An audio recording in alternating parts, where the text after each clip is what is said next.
kill time waste time နဲ့ spend time ရောက်ပြချင်တာဖြစ်ပါတယ် kill time ကြတော့မအမလက်တဲ့ဂျားထိတ်ကနေကိုအချိန်ကိုအလားအမဖြစ်အောင်အသုံးပြုတာ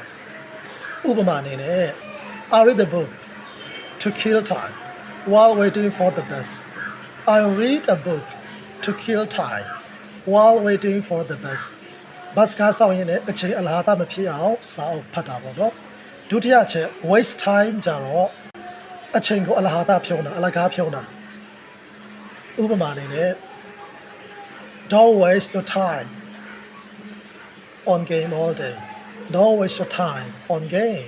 all day တနေ့ကုန် game မှာပဲအချိန်ဖြုံးမနေနဲ့ပေါ့နော်တတိယအချက်အနေနဲ့ spend time ကြတော့အချိန်ကိုအကျိုးရှိရှိနဲ့အသုံးပြုတာပေါ့နော် Okay I spend time with my family မိသားစုနဲ့အတူတူအချိန်ကိုအသုံးပြုတယ်ပေါ့နော်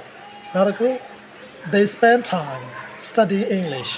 they spend time studying English သူတို့ကအင်္ဂလိပ်စာလေ့လာရင်းနဲ့အချိန်ကို